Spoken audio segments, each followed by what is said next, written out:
Добро утро за госпоđата Маја Морачанин, која што е пратеник и председател на партијата Дом.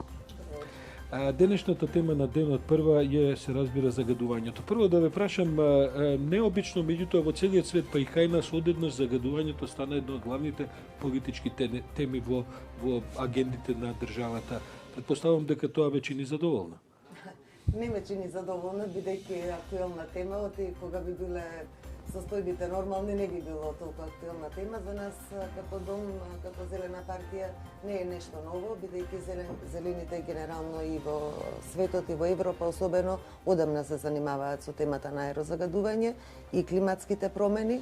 Мене ме радува што и кај нас свесноста за овој проблем е веќе на повисоко ниво и се бара решавање на овие проблеми кои што се навистина штетни за здравјето. За тоа ќе разговараме емисијава, бидејќи практично веќе секоја недела има по 2-3 протести. Владата е притисната да испорачува на тој план. Слушнавме ова ветување на Мицковски за милиарда евра кои што ќе ги вложи во почист воздух.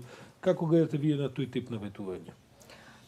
Звучи добро да се вложат 1 милиарда евра, но мислам дека ова би требало да биде финансиски подобро образложено, бидејќи ако е буџетот 3,9 милиарди евра вкупно и 1 милиарда да се даде, значи 1/4 од буџетот за аерозагадување, тоа мислам е на големо задоволство за решавање на проблемот, но прашањето е дали е тоа одржливо, затоа што слушнав дека се дадени и други ветувања, нели?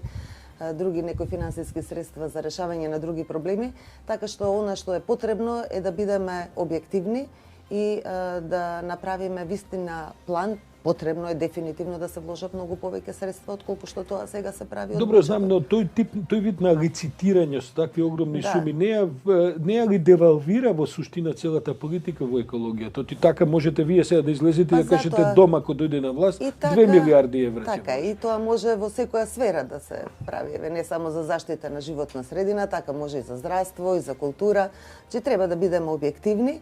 И за мене ова веќе на темата на аерозагадување и особено климатските промени, која што мислам па уште и не е ни доволно отворена и позната за јавноста, тема која што треба да биде надпартиска и за која треба да имаме широк консензус во општеството, и во таа насока го поддржувам и предлогот на председателот Пендаровски, кој што мислам денеска е на тема на Советот за национална безбедност, кај што точно тема ќе биде и решавање на проблемот со аерозагадување. Да не влегуваме во дневна политика на оваа тема, бидејќи е сега актуелна и партиите сакаат, печатокот ми е да ја злоупотребат малку темата во вака предизборни кампањи.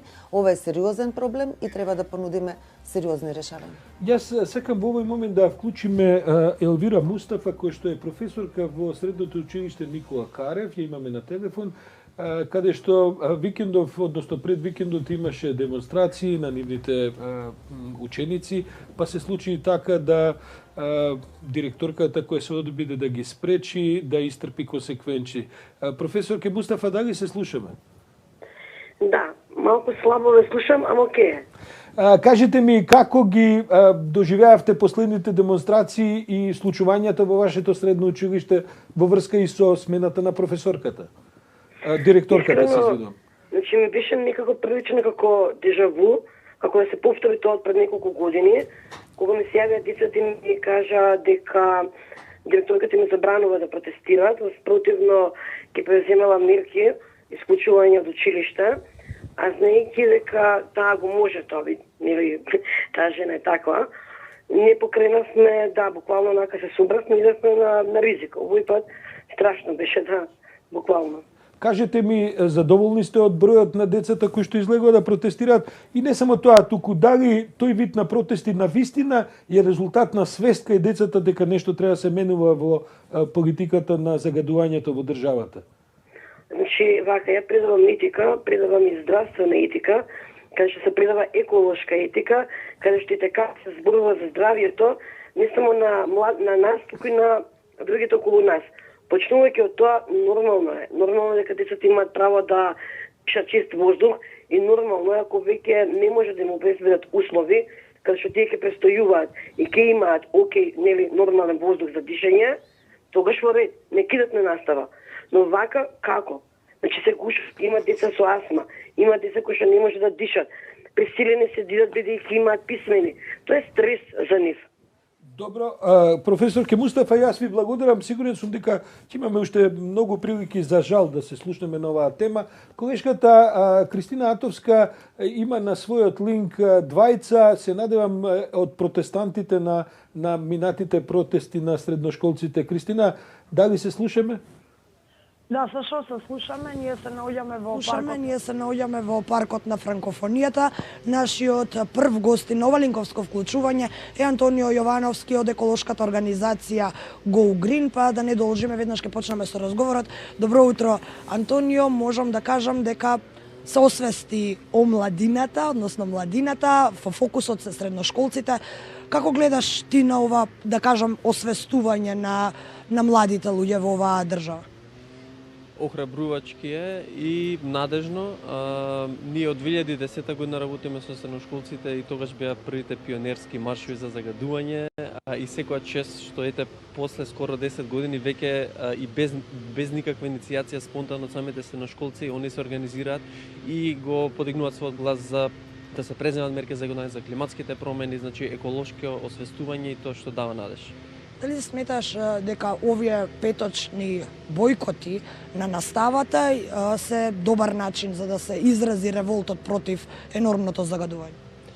Видете, образованието е суштинско. Значи, тој опортунитетен трошок за жал што треба да се направи за средношколците да не учат за да може да бојкотираат, не е баш најдобриот тредов. Сепак образованието е суштинско и ние се бориме за образование за климатски промени. Значи се повеќе да биде екологијата и климатските промени и хоризонтално низ предметите и вертикално колку што може да е позастапено.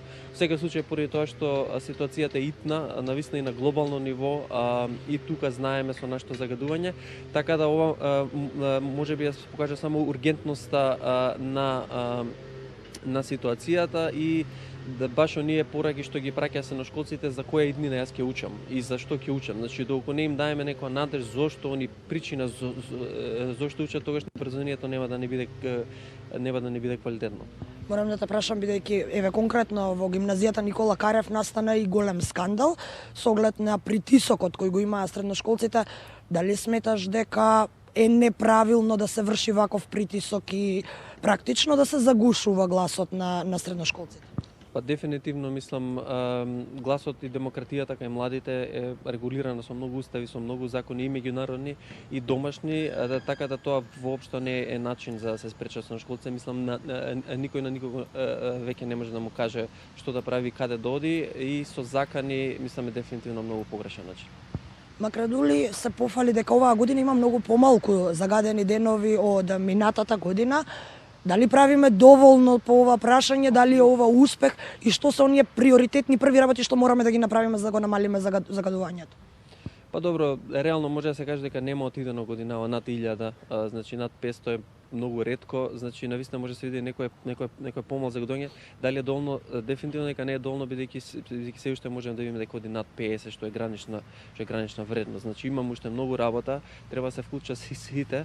Тоа што би требало ние да го направиме, мислам добро што се освестуваме еколошки, сега веќе треба и акција, значи самата свест по себе не е доволна, него е да почнеме од самиот дом, да почнеме да го селектираме домот, да почнеме со селектирање на отпад, бидејќи и самите депони уште не ни се средени, значи имаме многу работа на секое поле, не само грејењето и струјата која што е дефинитивно една од најголемите фактори, туку имаме сообраќајот, грејењето и све што може како потрошувачи ние да направиме, да го намалиме, да го селектираме и да можеме да имаме почест во сите. Антонио, ти благодарам за ова линковско вклучување. Студио овде, односно Сашо, овде имаме и две ученички од гимназијата Никола Карев, Тамара и Ангела. Да продолжиме со вака разговорот накратко, во студиото. само бидејќи немаме многу време, накратко, дали се исплатеше вашиот труд и дали мислите дека ова е добар начин на бојкотирање и дали ќе продолжите понатаму да ги потржувате маршовите за почист воздух? Епа, сметам дека е добар начин ако продолжи да се практикува и ако таа подршка што до сега немавме во училиштето почнеме да ја добиваме, бидејќи сметам дека на глобално ниво ова се случува сегде и во образовниот систем учениците целокупно се поддржани, кај нас го нема тоа и тоа не ни фали. Од колку професори добивте поддршка? Од многу малце реално, беа како 23 професори и притисокот кој што не го вршаа не требаше да биде така, но во ред јас секогаш се служам со Ангела. Девеќе ви благодарам што одвоивте кратко време за нас. За жал немаме повеќе време, меѓутоа сепак ќе мора да ја продолжиме оваа тема, ве очекуваме во некоја наредно утро со нас на утрински брифинг. Атовска, јас ти Сашо, благодарам на вклучувањето на линковско, одиме понатаму со кратки поенти на госпоđата Морачанин. Минатата недела баравте забранување за увоз на отпад за горење во Македонија. Тоа значи и промена на законот за управување со отпад. Што точно барате, бидејќи еден од најголемите загадувачи е токму осигурувањето на отпадот? Да, тоа е една мала измена по Законот за управување со отпад во член 103. Значи, таму во делот кај што е дозволен увоз на отпад, ние бараме практично да биде забранет увозот на отпад кој што се користи како извор на енергија во индустријските капацитети. Предпоставувам дека ве поттикна оној отпад во Усија што се сигуруваше, иако се тврди и инспекциите тврде дека е се во ред. Дека е се во ред, но и одамна е тоа тема во јавноста и на социјалните мрежи излегоа информации различни, граѓанските активисти исто така укажуваат на потребата од забрана на увоз на отпад, иако овој постојниот наш закон е во согласно со таа Базелска конвенција за отпад. Сметаме дека се уште немаме во државата изградено техничко-технолошки па и човечки капацитети за да можеме да правиме, да спроведуваме ефикасна контрола и на увозот на отпад, но потоа и на неговото користење, особено како енергес, и затоа бараме да биде забранет увозот на овој тип на отпад. Последното прашање, Мицкоски вети милиарда за средување проблемот со предпоставувам одите со ВМРО ДПМН во коалиција на следните избори. Секако не, тоа не е опција. Зошто човекот ветува многу пари за средување на тоа што вам ви е главната цел? Како што и на почетокот разговаравме, апсолутно проблемот на аерозагадување и климатски промени мора да се решава и мора да се вложат многу повеќе пари од буџетот и тоа треба да биде сериозни издржани програми. Ние имаме многу на различни теми, различни концепции во однос на програмите и со ВМРО ДПМН. Она што во моментот, така што тоа не е опција за коалиција за дом.